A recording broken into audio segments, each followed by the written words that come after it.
There was no fall, no suntan noble savages existing in South Seas paradises.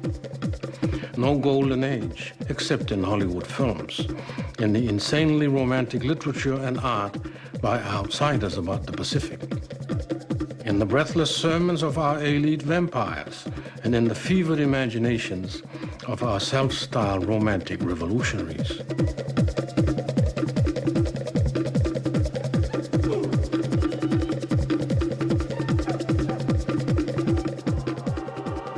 Our quest should not be for a revival of our past cultures, but for the creation of new cultures, which are free of the taint of colonialism and based firmly in our own pasts.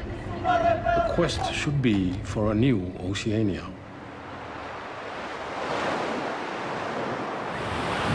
Most of the people in the outside world see the Pacific in terms of this long curving beach and palm trees and sea breeze. We don't see it that way. The insiders don't see it that way. So when I started writing, I just wanted to write about Samoan people, the way I grew up in Samoa, in the town of Apia and in the villages, write honestly about them, to create a world which is our way of looking at the Pacific. We've had this property since the 1920s, since my grandfather, Tua Pepetowilo, and my grandmother Mele came to Apia to join the Mau movement in the 1920s. The movement, of course, was against New Zealand administration. New Zealand had taken Western Samoa away from Germany in 1914. But New Zealand ran Samoa in such a heavy-handed way that our people rebelled through the Mau movement. My grandfather was quite prominent in the Mau, so they bought this piece of property. It's about an acre large. But on this acre have grown up generations of my family. Before this Palangi house was built, and it was built in the 1960s, there were about 3 or 4 fale on this property. So at any one time when we were children, there were about 40 or 50 people living on this property, with my grandmother as the matriarch and my dad and my mom as looking after all of us. But my grandmother refused to shift and live in the Palangi house. She stayed in her Samoan fale until she died. And it was her wish to be buried here on this property. She inspected her own grave when it was built before she died. My father picked her up, showed her around the grave covered with tapa, and then she said, "That is what I want." And then she died the next day. It's unbelievable if you write a novel with this in it, because it sounds all contrived, but it's actually true because I was here. And then when my father died a few years ago, he's also buried here next to his mother. My father is walking to Lelangi Tuaiva. His feet are on fire as he hurries to meet the atua he has courted all his life. The air burns with his urgent grace. He won't look back to save my life. He won't look back because his eyes and mouth will be filled with God as the heavens welcome him. That was my poem for him. It's very symbolic, them being buried side to side, because he was her favorite son. And he became, after her, the patriarch of our family. He was the one who worked hard at his business, provided the money to have us educated. All the relatives from the village he had educated, and when they wanted jobs, he sent them overseas. My stepmother, Phao Liu, my father's third wife, still lives in the family house. It looks much the same as it always has. You're looking good. Well, you have to look good. The wall of photographs was even bigger when my father was alive. There were a lot more photographs there of another generation older than me. Because, you know, people love photographs, family photographs, so some disappear. Samoans are mad on education. My dad's generation were mad on education because they never had it, sort of Western education. So they wanted all of us to have it. And they loved displaying the degrees and everything else. So it even had the Bible class certificates that we used to win from the church, school certificates. And even in Samoan Fale without walls, you will find the photographs just above the posts, you know, around the circular build of the Fale. And they're usually surrounded with ula or leis. Yeah. This suburb is called Tawese. It's part of Apia village, which is the main village for this town. But the people who live in this neighborhood, we don't call it Tawese, we refer to it as the Vaipe. which means dead water. The name comes from this little stream, which is called the Waipe. The stream is nearly dead now, but it used to be very alive when I was young. And that's where we get the name from for the neighborhood. And as you know from my, especially from my fiction and some of my poems, at the heart of my work is this small neighborhood called the Waipe, which is bounded on the left here by the police station, a few miles down the road here behind me by the Roman Catholic Cathedral, and then a few miles this way by the swamps. So it's all in my writing. It's a small neighborhood, but I think I've turned it into a whole world of its own. As boys, we used to cross that stream to help the prisoners cook their food. And one day, I had an encounter with a prisoner that changed me. The boy tried caressing the pain away from his hand. He looked up and saw that Tangi was looking back at him. He waved. Tangi waved back. "Goodbye, Tangi," he called, knowing that the man was not returning. He watched the disappearing figure of Tangi, a hunched-up man stumbling over the dry soil toward the corner of the jail, leaving only a faint trail of rising dust. And like the turning up of the palm of a hand, Tangi disappeared around the corner. The boy sat for a long time clutching his hand, as though he was holding something precious. And as the sun dropped from noon, shadows threw themselves like nets over him. He found his mother squatting before a fire of embers, cooking fish. He walked up and stood behind her broad back. "Who was the man who died on the cross?" His mother turned round. "Where have you been?" she asked. The boy ignored her question and asked, "Who was the man who was crucified?" "Why, Jesus," replied his mother, staring questioningly at him. "What's wrong? What's wrong with your hand?" "Nothing," he murmured. "Then why are you holding it like that for?" She clutched his hand and turned it over. "Who put that on your hand?" She was almost shouting. "It's a cross," he whispered. "A man put it on." "What man?" she asked, noting with interest that for the first time her son was no longer afraid to stare straight at her when she was angry with him. He had changed, grown up. "What man?" she repeated. She wasn't angry anymore. "Jesus," he replied, examining the tattoo on his hand. "And he's never coming back, never. He left me only this." He held up his hand proudly. This church is my family church in Apia. My family have been members of this church for generations. It was founded as an offshoot of the London Mission Society. It was formed by Reverend Powesi and Reverend Sanarivi, who was my uncle. My grandparents also were some of the founding members, and my parents. I was raised in this church with my brothers and sisters. We would go to secular primary school in the morning, and in the afternoon we would go to the Leaong Al-Feifeau, meaning the pastor's school. And it was at that pastor's school that we learned how to read and write in Samoan, in the Samoan language, even though it was dedicated to Bible studies. The drive for education came a lot from this church and from the discipline from this church and my own grandmother and father's belief in education. After isitasi, na te iloa le whaamanuianga le atua ilo na ola, manau na lot, sau e whaawhitai I le atua. My father was a full-time businessman. He had his own plumbing business, but he was also a lay preacher in this church. And he used to preach there some of the Sundays. That's where we acquired a fluency in the Samoan language, because my father was very, very good at it. This church is also very famous for its singing and for its choir music, and my father influenced a lot of that because he was a musician in his youth.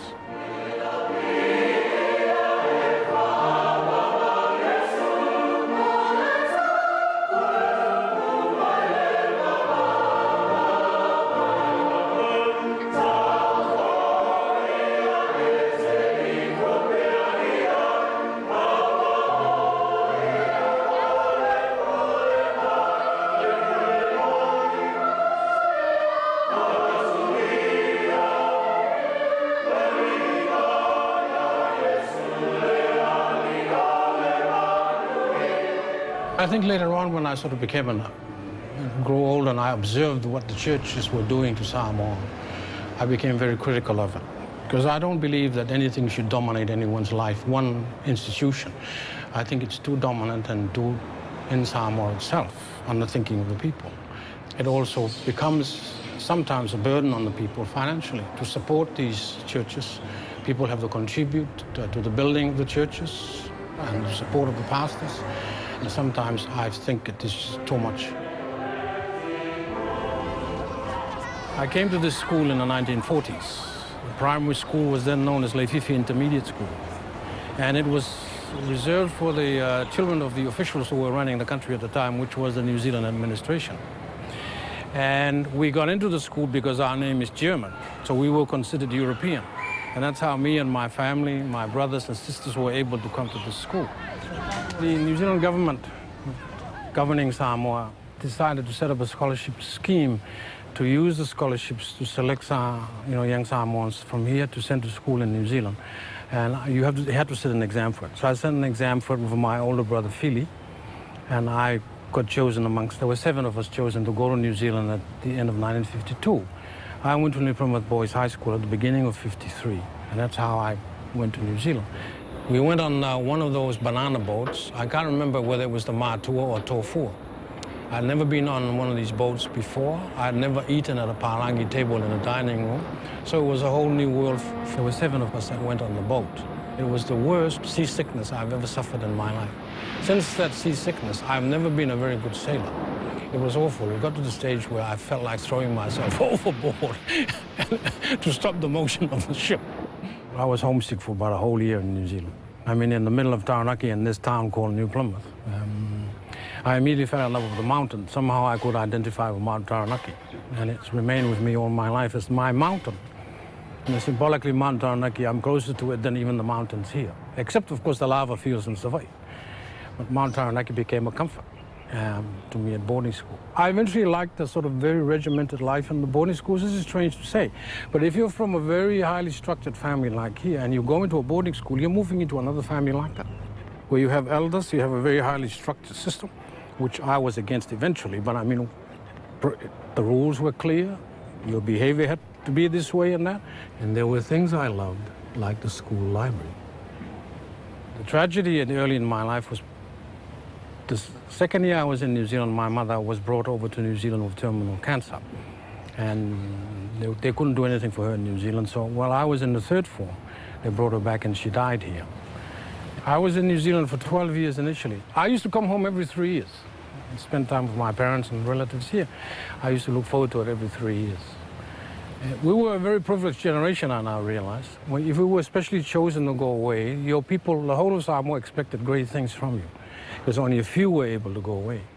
Why didn't you ask me if I wanted to go? I was one of only 5 PIs there. I was scared a lot during the first few years there. You know, afraid of shaming us. Be proud of your race, they kept telling us. There wasn't much open racism there, but why is it that there were only 3 Māori students there? I didn't know then why. I retreated, Mum. I didn't want to put a foot wrong. Do you remember my reports? Reticent, tends to withdraw, shy and uncommunicative. To be accepted, we had to excel at Kiwi male things, especially rugby. So we did. I got into the first 15 and the first 11, and I didn't even much like sports. Our rugby coach was an uncouth, loudmouth bully. But because rugby was God in Kiwi land back then, they adored him. The first time you came to visit me, I wanted to beg you to bring me back home. But as usual, I'd lost courage. I have even less courage now. Oh, Mo, we thought we were doing the right thing. Oh, there were some good things, Mum. You know, I loved the library. And I had some good friends. The other kids were very good to me. They looked up. There was 5 other Samoans at the high school. And once I learned the language and got to know the customs of the Pākehā, I even started to speak with a Taranaki accent. The experiences to do with race that hurt me when I was going to school were not to do with inside the school, in many cases. It was the community around, outside. In some cases, some of the teachers, without realizing it, suffered a bit of the taint, you know, the thing like this. But never came out in a nasty way like I described in some parts of the book. How did you feel the taint, and what sort of taint? For instance, a teacher would call me Black Sambo, thinking it's a joke, without realizing. He didn't mean it in a discriminatory way, you know, a bad way. But it hurt me, but at the time, I was very quiet, I was very reserved. All I wanted to do was get through school very quickly, get a degree. I was a very well-behaved young fellow. I was sent here on a government scholarship, and I had to make it. Oh, there were other things as well. You fall in love with a young Pākehā girl and the way the parents treat you. I mean, it's not... So a lot of that is in Sons for a Return Home, the way the parents react to the young Samoan in the novel falling in love with their daughter. A lot of that is, some of that is autobiographical. And it comes from the days when I went to high school. Hello, dear. Father, this is Sione. How do you do? Well, what'll you have? Beer, whiskey, gin? Beer will do, thanks.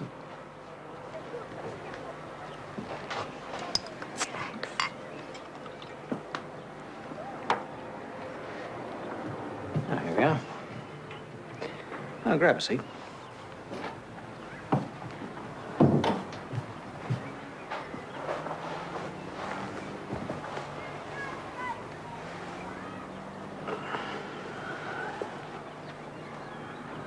Been here long? 15 years. But we've been in the region for a couple of thousand.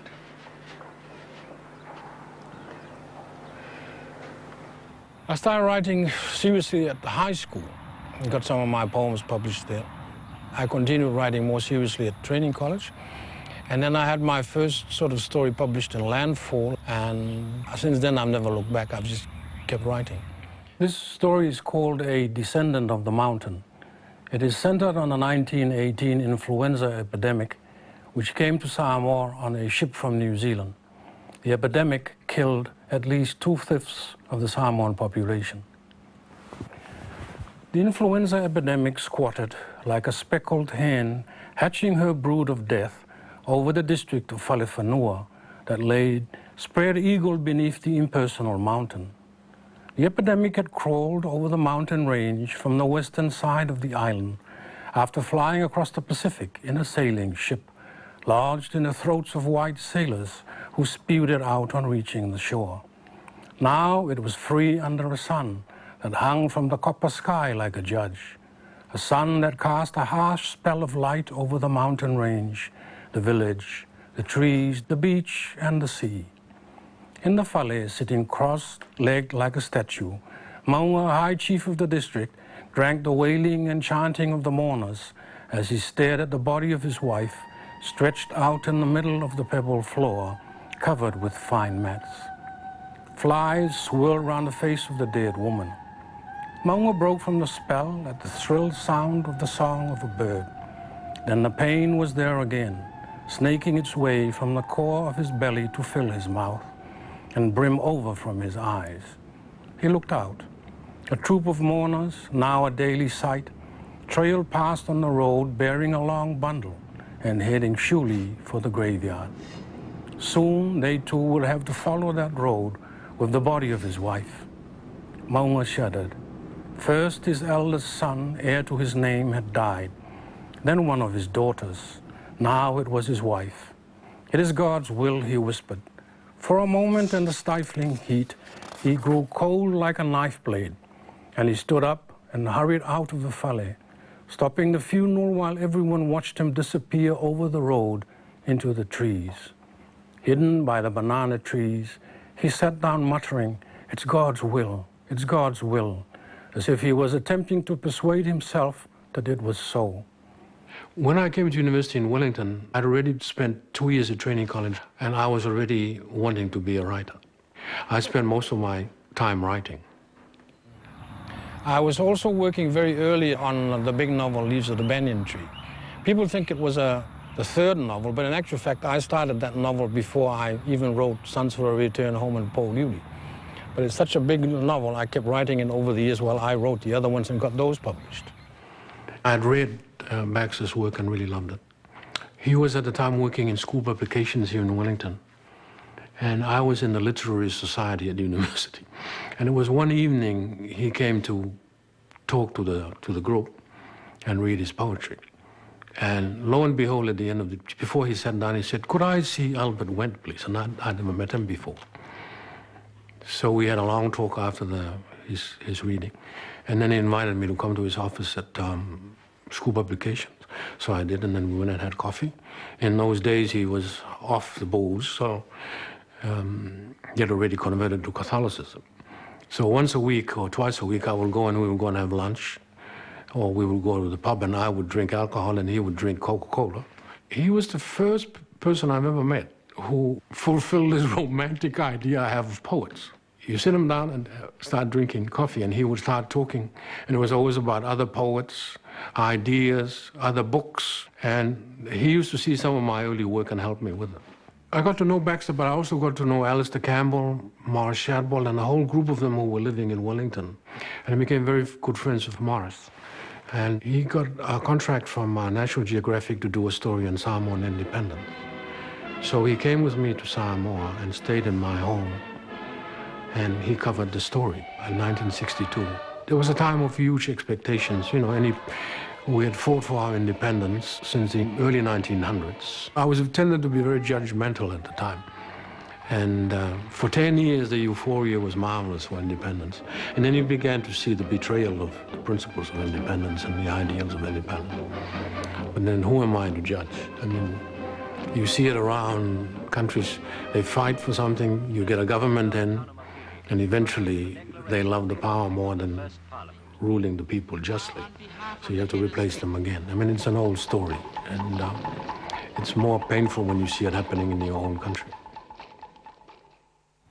I was at Victoria University finishing my degree, and Jenny was at training college, and that's how we met on a trip that Barry Metcalfe, you know, the New Zealand writer and teacher, he organized a trip to go with his students up to North Auckland, to Ahipara, to do archaeology there, and he invited me along, and that's how I met Jenny.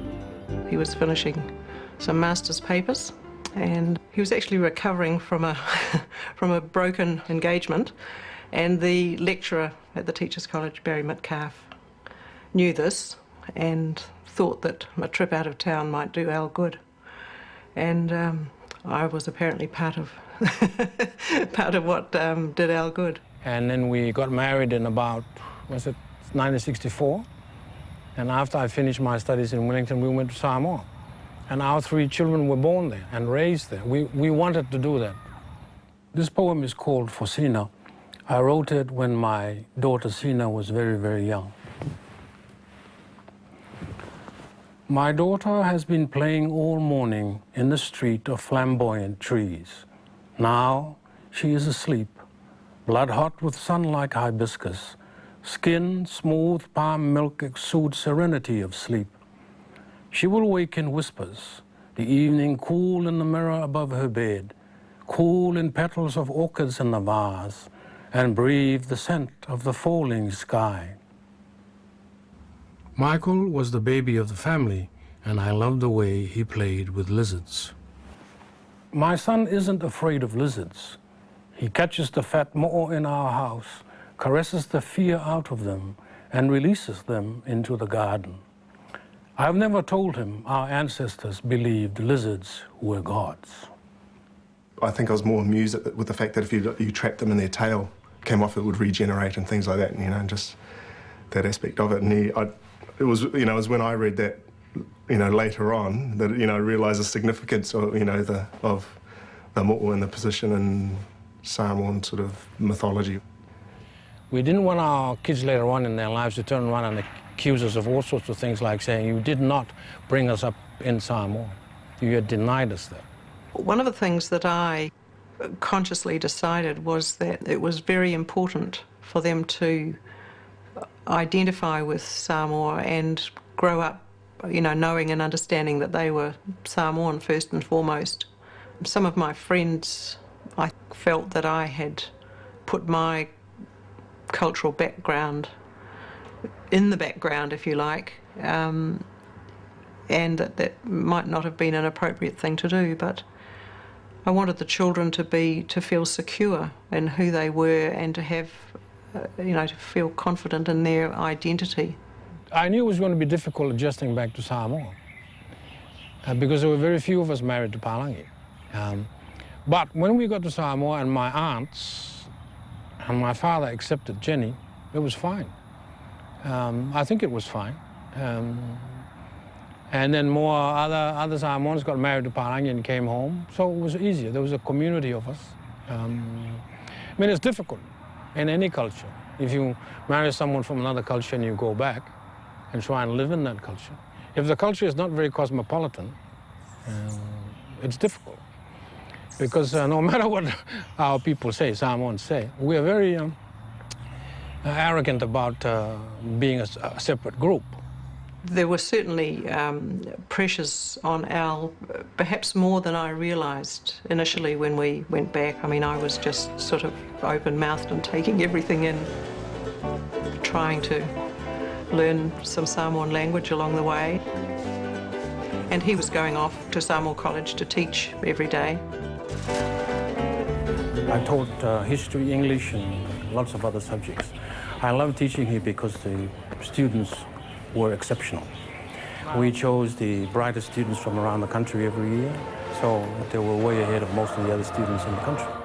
I taught here from 1964 to 1974, and I eventually became the principal here from 1971 to 1974. And then I thought, well, I mean, I love the work here. I love being principal here because the students were absolutely marvelous. They're the most gifted students you would find in the country. But I didn't want to be a principal for the next 30 or 40 years of my life.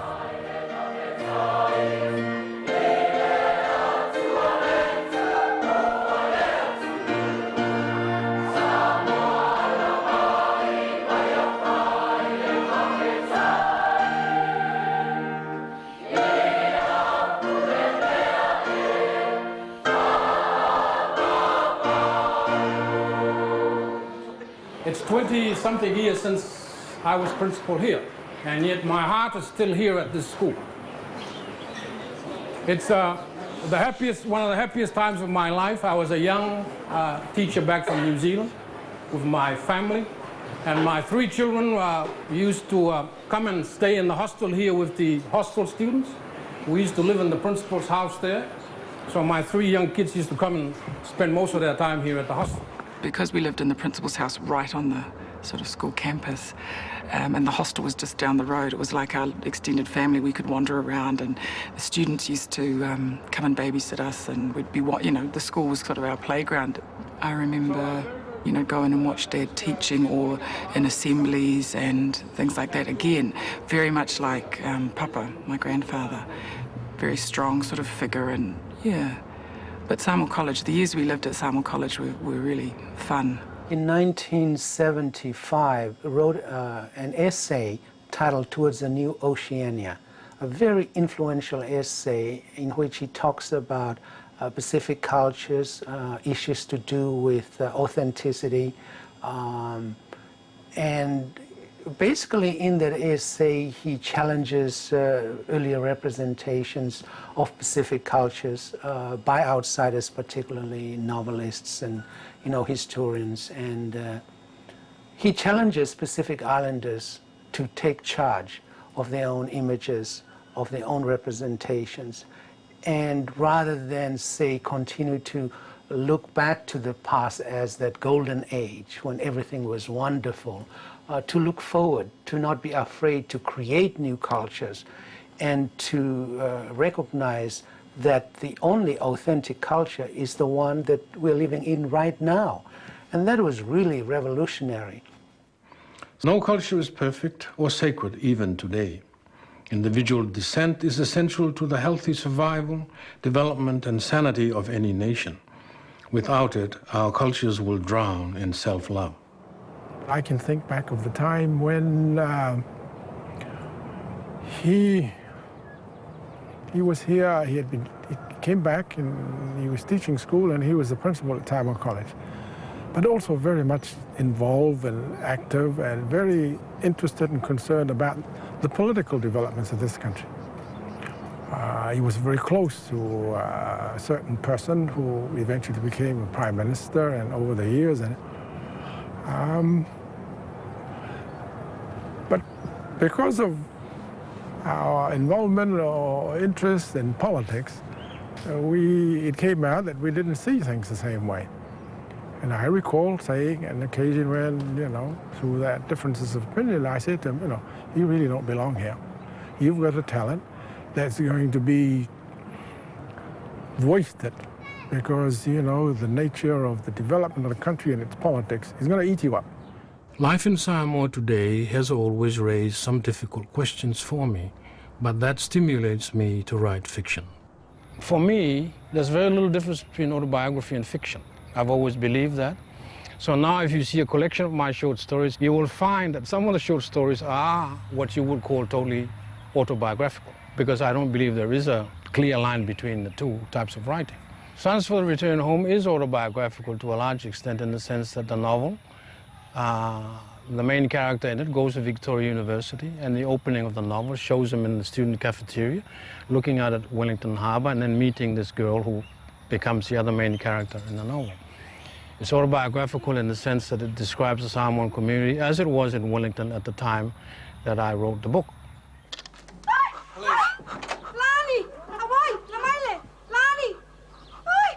Come on, wake up.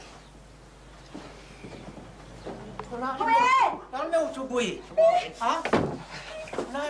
want to see your passports and your work permits at 4 o'clock in the morning. I'll keep looking for those mice under the bed. Our popoli. Have you a warrant? What? Well, yeah. Bring up the newspaper.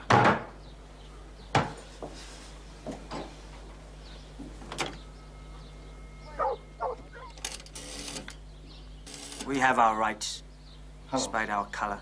Would you send a reporter to 145? You kindly get out of our house, immediately, and we'll discuss the proceedings on the doorsteps. Thank you. Bye-bye. Nothing.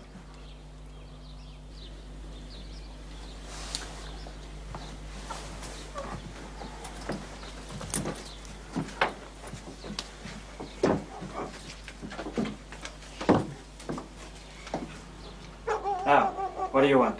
We want to see your passports. Come back at a sensible hour and we'll be glad to oblige. But it's not autobiographical that it's me directly and that the woman in the novel was my wife, became my wife, no. After Jenny and I got married and went to Samoa, people actually met her in the library one day and said to her, when I wasn't there, "We're very sorry that Al put you into his book." And she said, no, you better go and ask him who that woman was that he put in his book. It's autobiographical that the woman in the book also reflects one particular woman that I was in love with for a while, before she went away. I think the whole film aspect of Dad's career was just an awesome aspect of it, and something that we really enjoyed. Although the age I was, when Sons for Return came out, it was quite controversial because there was so much sex in it. So for a movie of its time, and with the Pacific audience that was likely to watch it, there was a cut version and an uncut version. And in Samoa at the time, Dad would show the uncut version in his home, but the version that was shown in the theatres had all the sort of naughty bits taken out of it. And for me at the time, I was a very vulnerable age, just a young girl, and I found that really quite embarrassing that, my father had written this stuff that had this sort of these naughty bits in it. And it was causing some controversy, and it did in both countries as well. I started working at the University of the South Pacific at the beginning of 1975. My family and I shifted from Samoa to live here. I was writer in residence for a year here, then the university sent me to Samoa to set up the university center there. We were there until the middle of 1982, when I was awarded a personal chair in Pacific literature. We shifted back to this campus, where we stayed until the end of 1987. I remember Al being hired by the university and how excited everyone was. And he, I believe, ran the first creative writing workshop at that university, and I was one of the few students who took it. There were probably 7 or 8 of us. That, I would say, was my first exposure to creative writing. And I remember the freedom that came with that. But in those years, it was absolutely creative for me. I was involved in helping the new developments in the literature of the Pacific. I was also doing my own work, writing my own novels, and I published Po Luli while I was here. I started to write a short story. I had this image in my head, and I'd had it for years, of an old man who wakes up in the morning and starts vomiting. So to get rid of that image, I thought, well, I'll write a short story about it. The short story turned into this novel called Po Luli.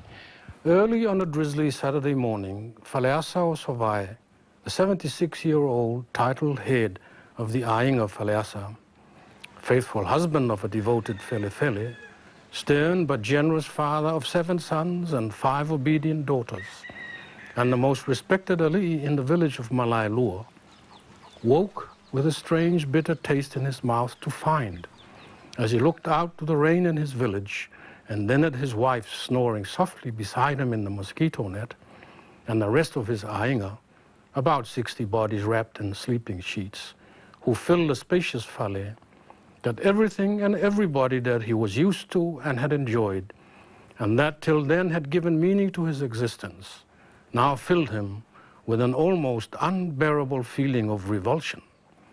Yes, that was the only word for it, revulsion. He despised everything he had been, had become, had achieved. Even the familiar smell of his fale and relatives now repelled him. The feeling of nausea surged up from the center of his chest, and he started coughing loudly, repeatedly, and then he was vomiting uncontrollably. The novel also allowed me to look at the developments in politics in Samoa and how it was corrupting the political system. The types of elections that were being introduced, the power manipulation in Samoa. I wanted it centered on a small village with this man at the center of it and his family. And that's turned out to be Po Luli. And of course, the title of the novel means the great darkness. And I was going through an even more pessimistic phase at the time. I mean, by inclination, I'm a pessimist. But at that time, that novel was even more pessimistic. Looking back on it now, I don't regret writing it. I still admire it. It's my best designed novel, I think. Design.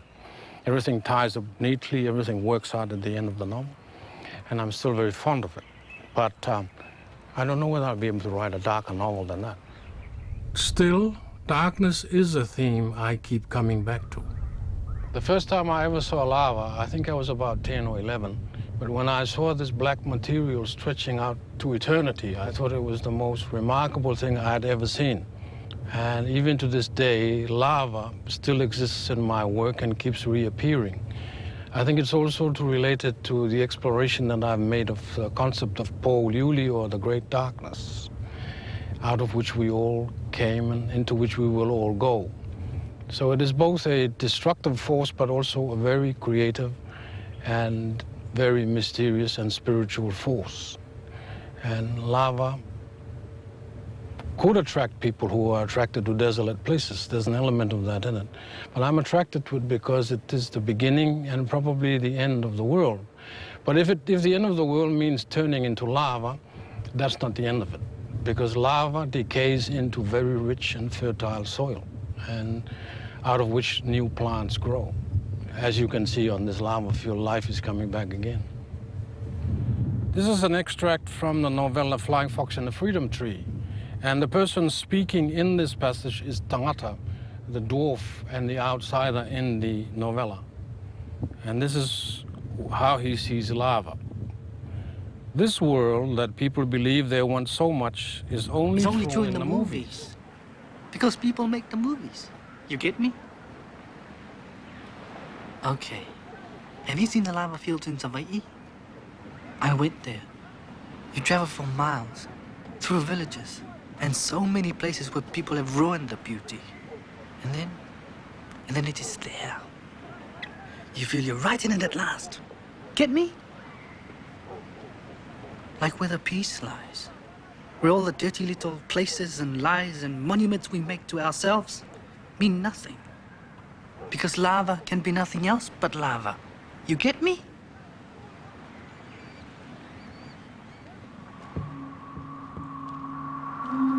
The lava spreads for miles, right into the sea. Nothing else. Just blank silence. Like the moon, maybe.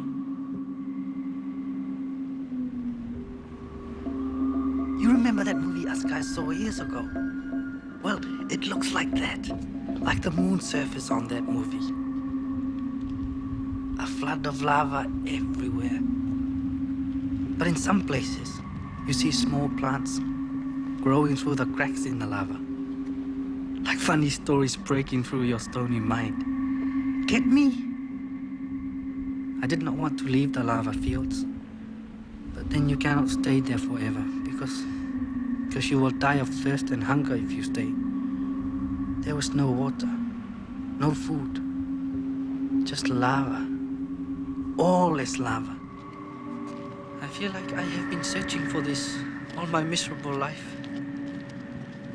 Boy, it makes me see things so clear for once. That being a dwarf or a giant or a saint does not mean anything. That we are all equal in the silence, in the nothing, in lava.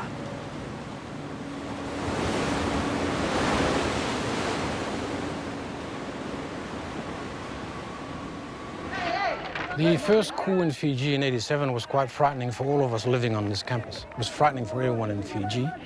It was the first modern coup in the history of the Pacific. At the end of 1987, beginning of 1988, we shifted to Auckland to the chair in English there. Again, it was a major shift, even though my family and I used to come to New Zealand about every 2 years. But shifting more or less permanently to Auckland was a major shift for us to readjust to New Zealand and to a university which is quite different from the one in Fiji, to a much larger university, and to a university where I was the only Polynesian or Pacific Islander in the English department. The secretary was the only other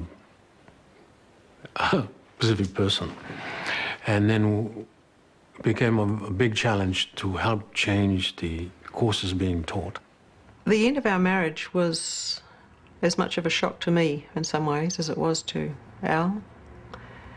Coming back to New Zealand was much more difficult, I think, for me than I had anticipated it would be.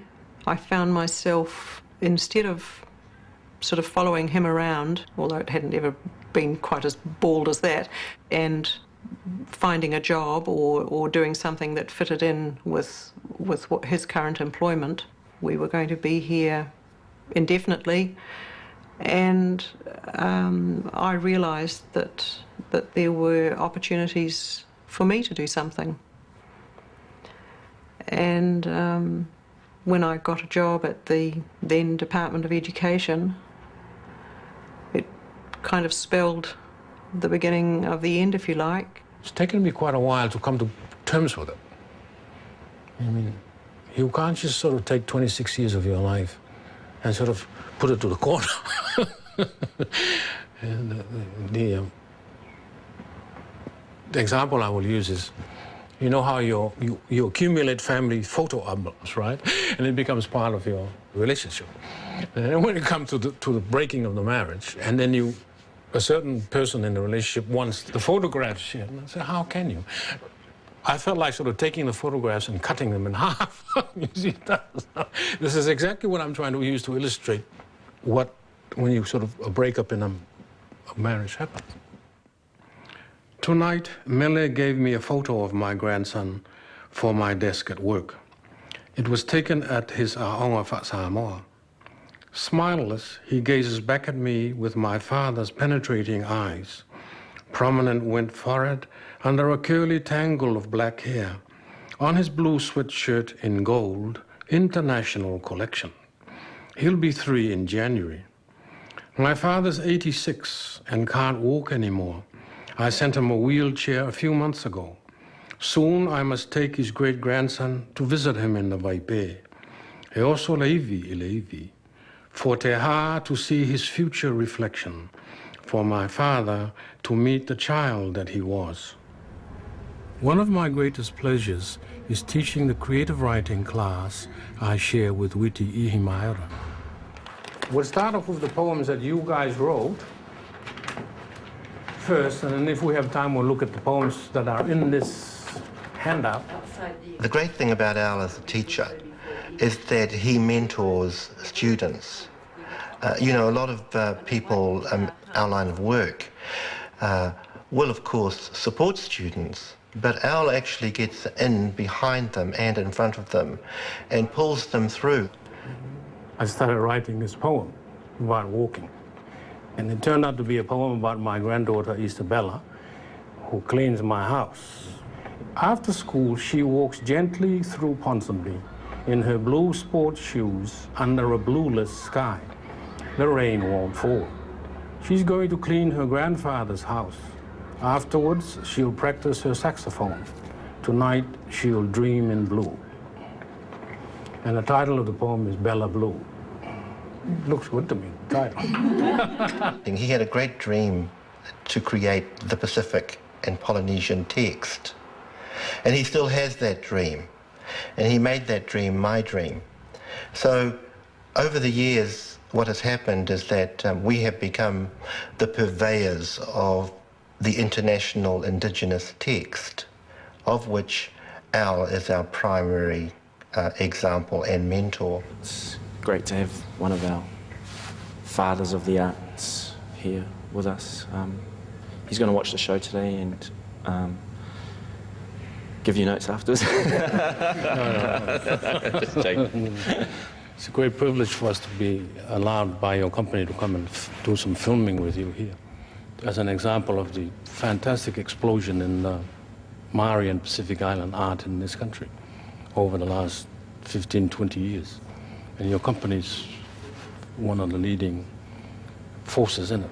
Growing up, you never put those things together, arts and a career and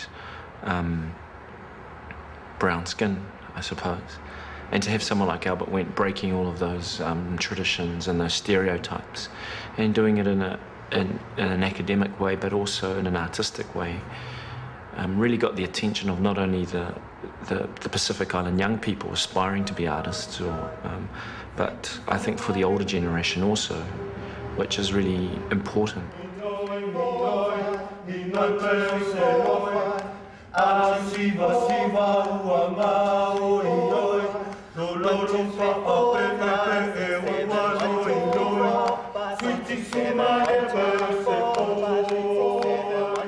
Black Grace is now one of the major dance companies not only in New Zealand but throughout the Pacific, and it's setting new directions for dance theatre. It used to be that the main influence on Pacific Island arts in New Zealand came from the home islands. I think the major influences now are coming from New Zealand and going back to the home countries. It's quite a remarkable thing to see over the last 15, 20 years.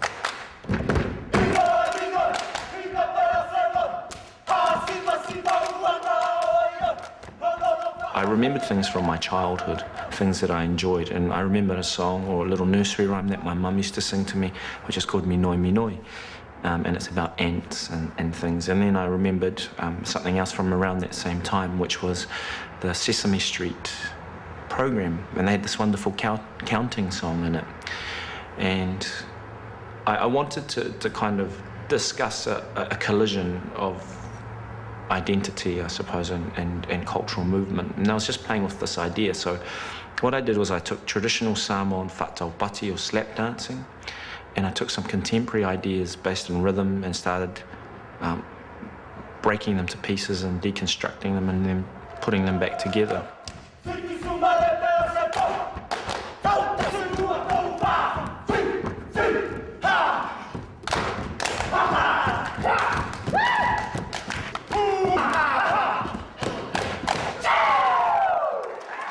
Black Grace is a major force, but there's also been huge development in the other arts, in painting, sculpture, visual arts, cinema, and so on. There's just been a remarkable generation of New Zealand-born Pacific Island artists who are forging new directions in the developments of arts in New Zealand. in just about any kind of art you can think of.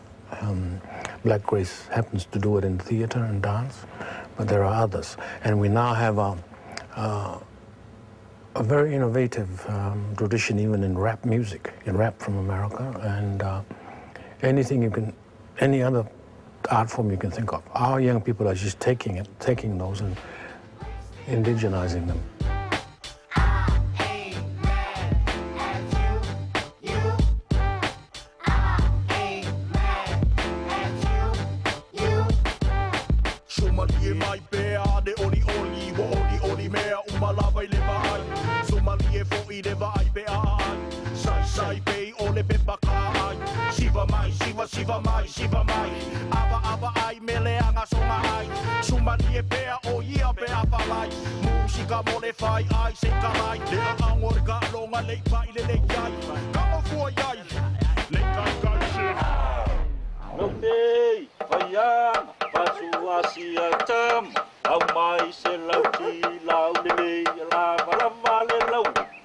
Mako pesa la yang mua, pesa yang mako ke fia e mako la makua, iyo, wa fola ngo pesa yang fa vai me fo ikala fa Samoa ngamua, le fola ma ki ko muri lama. Ada ida se ngo pesa ma yang mua ma pesa wa e mai mo kupra. Ole se nga ra fo le technology, ai le ai. Ma li fo I pesa ma yang mua. Ia, ai mo ki mo le pesa ngamua e yo ngamafuanga. Ai se foi la upora pesa ngatinga mai. Well, I know of Albert, for a long time, ever since I was going to school in Samoa, because he was one of the school teachers. But I didn't know anything about Albert, really, until I met up with him in New Zealand. This is going back after the Fiji coup, of course, when he was transferred here to Auckland. And that's how I started to know him as a writer, and also as a father figure for writing. And the friendship sort of kicked off in a rather strong way, because he was such a great supporter of many art forms in New Zealand for Pacific people. In many ways, he has moved and shaken, a lot of the arts foundations to make sure that the Pacific Island arts progress. And he's done a lot of things in the background that a lot of Pacific Islanders don't necessarily know about. But Al in the past has been there, and he's done things to ensure that we get a foot in the door, as far as our faces being on television, as far as our arts being out there and being funded and being supported. So yeah, he's done a lot. I know of a shore glistening in the islands, where the sun, resplendent in clouds, also ripples upon the sensuous sands, and the muscadine of crushed grapes will astonish exotic lands, where the pheasant, a flaming paradise, will relinquish its lush colours in praise to the Pacific beauty. Frangipanis, leaning into the constellation Swan, spread pollen into her lakes, while at dusk, young lovers, after celebrating, drift out in canoes, garlanded in hibiscus, played upon by winds, following the albatross out to silent seas. He's been a great supporter of my art and my writing, but in general I think he's also helped break open a lot of kind of preconceived ideas about, what is Pacific art.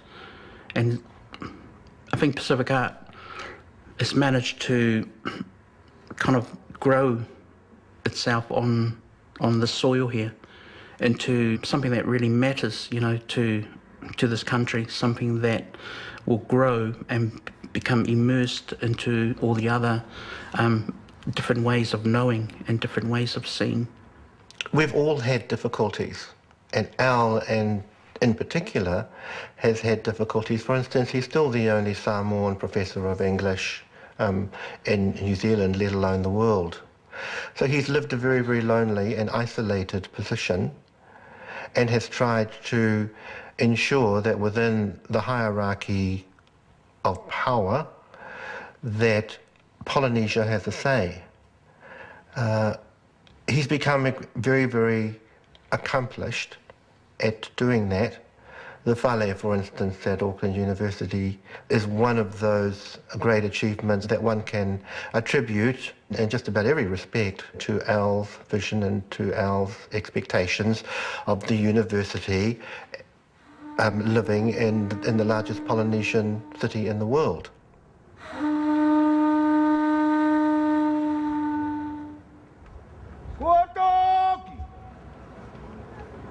The Whale project truly is an acknowledgement that New Zealand values its Pacifica communities and its relations with the nations and the peoples of the Pacific.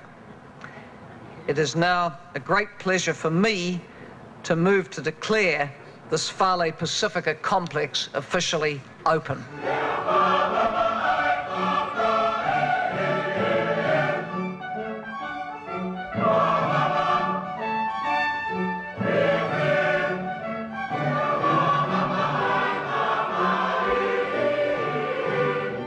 Let's replace that islander with another word starting with I. It's about Pacific instruction. It's always been one way. You have come to our shores and instructed us. Maybe it's time we started instructing you.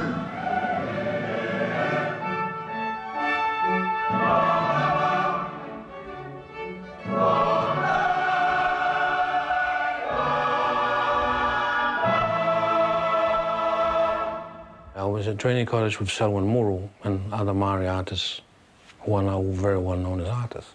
And I specialize in doing art and teaching art. But when I left training college, I decided I'll concentrate mainly on my writing. So I haven't done much art for the last 30 years or so. But in those 30 years, I've followed art very closely. I have a passion for it, especially in New Zealand and the Pacific art. And then last year, the whole urge came back to do it. So I sat down, I went and got some pastels, and I started drawing. And then the whole thing began again. The drawings are mainly about the origins of the Samoan world, the cosmos, and how the world was created, how human beings were created. And then it's all related to my own family. The owl and the flying fox, they're very important creatures in the life of my family, and in pre-Christian religion in Samoa. So it's all coming out in the work. The owl was a god of my family in the ancient days, pre-Christian times. And the flying fox is very important to my novels. They appear in and out of the novels. When he started doing artwork, I think it was because of me. And he used to like my paintings and artwork that I did at my art school. I went to Auckland City Art School, and he used to come and look at my artwork at home and stuff, and sometimes we'd give him some, and that I think kind of started him with his drawings and poetry. This is my new collection of poetry. It's very different from what I've been doing before. It's a mixture of drawing and text. And I've found that if I try to put some of the old poems, the ones I've written already, into a form of art like these ones, it doesn't work very well. So what I'm now doing is I'm composing the poems as I'm doing the drawings, so that the two go together and gel much better than sort of taking a written poem and trying to put art around it. Every night just before dawn, the dark, faceless creatures seep into his dreams, circle, squat, and watch him watching them. Black light, cold in the language of birth, they smell of ancient quests across the Vani Monimo, of ancestral veins that connect bone to flesh, to star, to atua. Theirs is the long, sad silence before Tangaroa Alangi uttered the first word and gave tongue to our pain. His is the silence of wonder.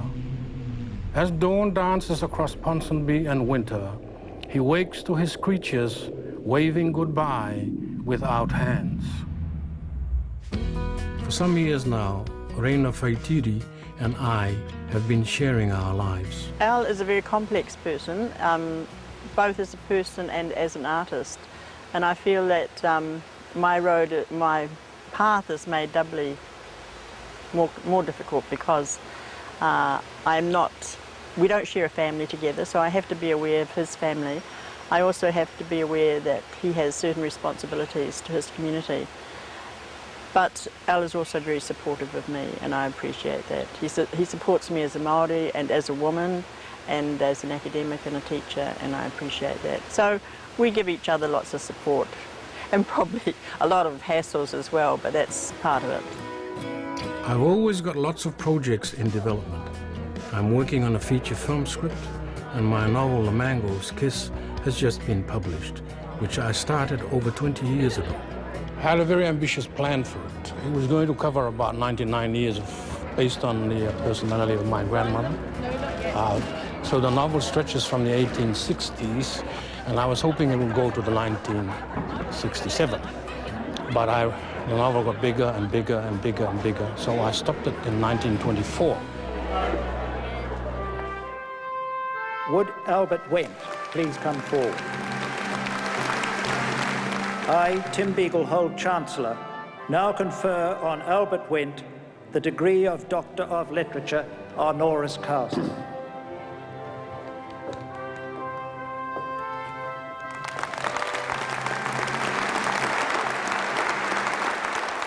Having Albert Wendt as a kind of an intellectual elder at Victoria University helps all our Pacific students and all students who, whatever their ethnicity, feel that they belong to the Pacific. Albert Wendt is a key figure for us.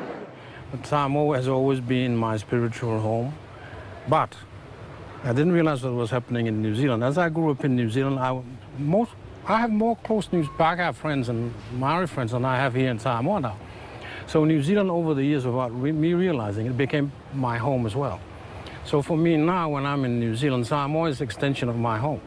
When I'm here, New Zealand is an extension of my home here. I don't separate the two. Lefanga is the home village of my grandfather, Tua Pepe Tawilo, and my grandmother, Mele. When he died, the title was given to my father and to his adopted brother, Lafaele. And most of the people who were in Lefanga to greet us are descendants of those two lines. I expected that the ceremony of welcome would take place, and that's what happened. Many of the village chiefs of Ngāngaifo Levao turned up with kava, and they shared the kava with us.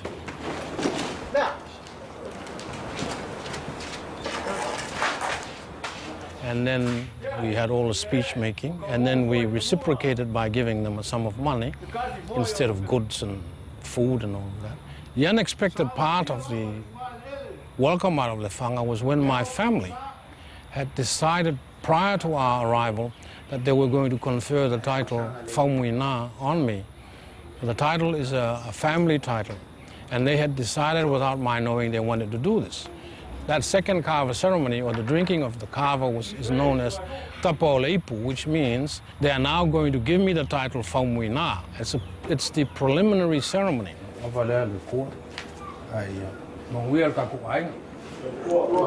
This is the unplanned part of today. We didn't know until this morning that this was going to happen, because that's something that was just special to them, and they came saying they want to do it. And when it's done this way, out of inspiration, they confer it on somebody, because we had no say in it. And that's why we've been very quiet. I can now use the title, but to really make it a permanent title, I have to return to Samoa in a future time, hopefully next year, and go through the Sauwhainga ceremony, which is a large ceremony where they will bestow the Whaumuina title formally on me. That night, there's a big family get-together. Since Papa passed away, we don't get the opportunity very often to get together. So on behalf of the family, we'd like to welcome you home. It was very moving for us to be here the day we came to film the house and all the photographs, because Papa isn't here anymore. As you all know, this is the center of our family, this house.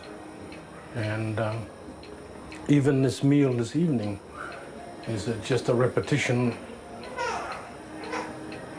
of what has been happening in our family for generations. My father's presence is still very much there in the house, and his chair becomes almost a character in my play, The Songmaker's Chair. Remember, over 40 years, I bet it. Huh? In this house? Remember, for the deposit, I had to work 2 jobs. You went nursing at night, me at the freezing works. So the first time I had to kill those beasts, I nearly quit my job, Bang! Down into the back of the neck, the poor bastard, buckling over and down. Remember when I used to come home at night and I'd say, I never want to wash another muli again. And we didn't contribute to whaalave as our ainga expected. And your whiakangaka brother said, ainga pisiola whia pālangi. Well, who paid for him to come over? Who bloody well paid for them to settle in, got them jobs? When we came over, we came with mo and nofo. We didn't know what a flush toilet was, or electric stove, or a washing machine. How to use a public telephone. Or public whalewila.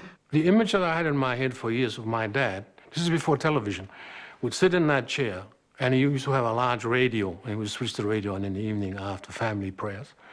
That's the image I had in my head. So I transferred that into The Songmaker's Chair, the play. So when the play was being staged, Nathaniel Lee's the director, and they asked me, now, what kind of chair do you think we should have? I said, well, a leather chair or something like that. So they kept going to the furniture shops and bringing these chairs and trying them out. Then I walked in one day, and there was this very expensive chair, brand new, in the middle of the stage. And I said, that's the chair, but you have to age it. So they took this expensive chair and aged it. And I said, that's the chair. We came from Sapepe, village of the brave, where the Lulu was king until Jesus came. And sharks zipped through missionaries like KFC. Hadn't seen the light of day. And Peseola and Malanga are our cool daddy names. We sailed here on the Matua boat Fame, with our handsome heirs, Nofo and Mo the Sane, in search of the Palangi cargo of education and pay, and gold on the streets of Freeman's Bay. Most Samoan families had family gods, family atua, like the owl, the Atua, which is the centipede, all different living things. Each family had an atua. Now, those were all banned when, of course, the missionaries came in. But I still believe that underneath the whole Christian thing, our people still believe in a lot of those things, and it comes out in their lives. I tried to convey that in the play, The Songmaker's Chair, where the owl, the ancient god of this particular family in the play, appears in the old man's dreams first, and then it begins to take over. It's sort of from the fringe where the owl begins in the play, it begins to wing its way into the center of the play, until at the end, it is the god come to take, when the old man dies, and takes his spirit to the 9th heaven. My father was right. I have grown to fit his chair, and it has grown to fit me. I know it feels at home in my shape. Ala'uo. You have witnessed in sad, forgiving silence nearly all that has happened to my ainga since we came to Aotearoa. Tonight, my friend, you will welcome with me the Atua of our ainga. Tonight, you will again give me the courage for that welcome. The Atua will be here soon. Na mātou malanga mai sa pepe su'ile o langa manuia. Le o langa fo. A continuation of a journey our tua began centuries ago, mapping the Vasalolo and the Langi Tuaiva, setting up a star map to guide our lives by. My children are right. Ours was a continuation of my parents' journey to know more, to challenge the aku of the unknown. For me, it was very personal, you know. When my mother came to see it, it was it was very emotional for her. I mean, she was, because in the makeup that I had and the way that I looked, she has a photo of Granddad at home, and I looked exactly like him. When she walked into the theatre, and there I was sitting in the chair asleep, it was, oh my God. She just went, she didn't see the rest of the play. It was all, and I wanted to go down, Mum, it's okay, it's okay. But, and that was the power of Al's writing as well. I mean, he dedicates the play to his father.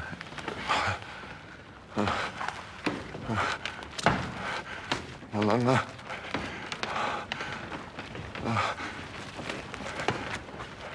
Malanga.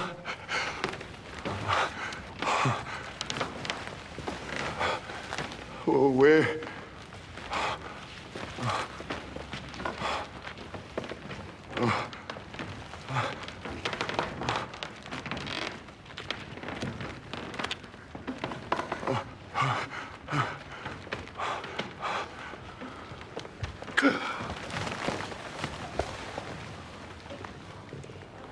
I didn't realize that my father appears a lot in my books. You know, especially the fathers and the leading characters. Even some of the negative characters, there are characteristics of my father, but also the good characteristics of him in the good characters in the books. I realized this after I published Leaves of a Banyan Tree. After 3 novels, I reread them, and I suddenly said, well, my dad is in. Bits of him are all throughout this, and I didn't intentionally put him in there. He never, ever commented to me about my writing. But yet I would send him the first book of all of the new books that come out. I would send him the first copy of it. And then I would hear inadvertently he would be telling all his friends that this is my son's latest book. But throughout his life, he never said anything to me about what he thought of the books, and I never asked him.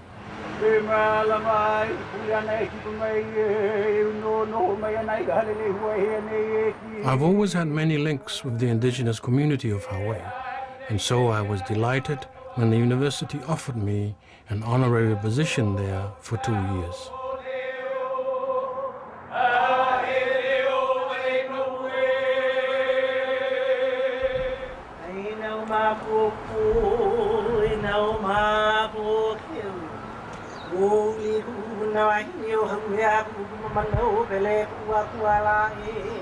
Albert, Reina, it's an honor and pleasure to welcome you. This chair was established in 1965 by the Hawaii State Legislature to attract individuals of extraordinary scholarly and creative accomplishments. Albert will be teaching creative writing and teen teaching literatures of the Pacific with Maori Port and teacher Reina Faitiri, visiting professor in the English department. Samoa and Hawaii and Aotearoa are interwoven together very closely because we are Polynesians who came out of Asia about 4,000 years ago and explored every corner of the Pacific as far as South America and settling that area we now know as Polynesia. I grew up in a very small country, in an ainga that was aristocratic but very poor, and never dreamt I would one day occupy such a chair in Hawaii, a place which as a child I believed was a fabulous heaven, where the people played steel guitars and ukuleles and sang all day long about people playing steel guitars and ukuleles under swaying palms.